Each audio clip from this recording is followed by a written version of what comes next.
দশের বাঁধ বহু পুরনো জলাশয় একটু একটু করে ভরাট। এখন ভরাট হওয়া অংশেই বেআইনি নির্মাণ। এ নিয়ে পুরুলিয়ায় ক্ষুব্ধ স্থানীয়রা। হলদিয়ায় আবার খবরের জেরে আবর্জনা মুক্ত হলো সুভাষ সরোবর।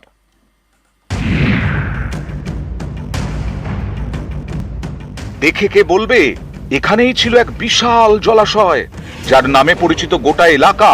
সেই বহু পুরনো জলাশয় ভরাট করেই একের পর এক বেআইনি নির্মাণ। জায়গাটা পুরুলিয়ার পুরসভার 20 নম্বর ওয়ার্ডের অন্তর্গত দশের বাঁধ মোড়।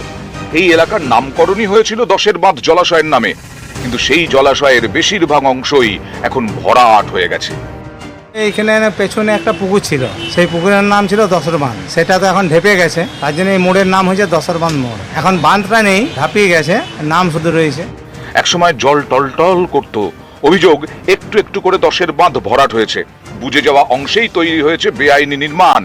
এখন স্থানীয়রা চাইছেন জলাশয়ের সংস্কার করুক প্রশাসন। বলবো যে বাঁধগুলো যেন না ভরিত হয়, বাঁধগুলো বাঁধেই থাকে। এ নিয়ে পুরুলিয়ায় সুর চড়িয়েছে বিরোধীরাও। তাদের প্রশ্ন, কিভাবে প্রশাসনের নজর এড়িয়ে একটু একটু করে মৃত্যুর দিকে ঢলে পড়ল বিশাল দশের বাঁধ।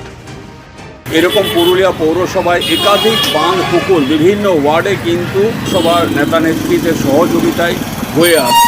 দশর বাঁধে কিন্তু আশেপাশে প্রচুর দোকানপাট হয়ে আছে, আর ভিতরে ভিতরে সেই বাঁধ আস্তে আস্তে ভরাট হতে চলছে। প্রশাসনের তার দিকে নজর নেই। এই বিষয়ে আমরা আইনি পরামর্শ নেব।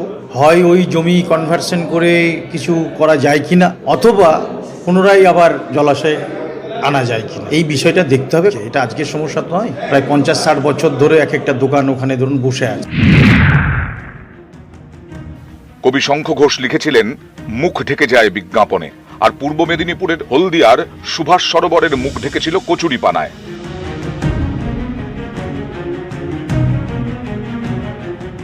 অভিযোগ ওঠে, বেশ কয়েক বছর ধরে সুভাষ সরোবরের সংস্কার করা হয় না। এ খবর দেখানো হয় নিউজ 18 বাংলায়। নষ্ট হয়ে গেছে এরকমই। তা এটা যদি পরিষ্কার হয়, এটা অ্যাকচুয়ালি সবাইয়ের ভালো লাগবে। তারপরেই সরোবরের সংস্কারে তৎপর হয়ে ওঠে প্রশাসন। লোকসভা ভোটের আগেই শুরু হয়ে যায় টেন্ডার প্রক্রিয়া।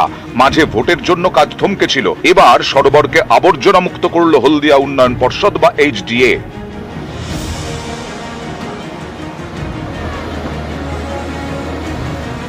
শিল্প শহরের মানুষ চাইছেন সুভাষ সরোবরের মতো হলদিয়ার অন্যান্য যেসব দিঘি রয়েছে, ঝিল রয়েছে, সেসবেরও হাল ফেরাক উন্নয়ন পর্ষদ। বাংলাকে ধন্যবাদ এই খবরটা দেখানোর জন্য। জলের সমস্যা আছে, একটু জল কম সময় পড়ে, আবার এত জমাখালি থেকে জল আসে, নোনা জলের জন্য আমরা ব্যবহার করতে নিই। পুকুরটা পরিষ্কার থাকলে আমরা ব্যবহার করতে আসে, আমরা সন্তানও করি। লিগ্যাল ইস্যু দিয়ে বহু বছর কোনো কাজ করতে পারলাম না আমরা। সেটা ভোটের ঠিক আগে অর্ডার আমাদের পক্ষে আসার পরে সঙ্গে সঙ্গে ক্লিন আপ অ্যাক্টিভিটিগুলো নিলাম। পুরো কচুরিপানাটা পরিষ্কার করে দিয়েছি। এখন এই পুকুরে পিসিকালচার, মাছ চাষ করার জন্য আমরা উদ্যোগ নিচ্ছি। নিউজ 18 বাংলা।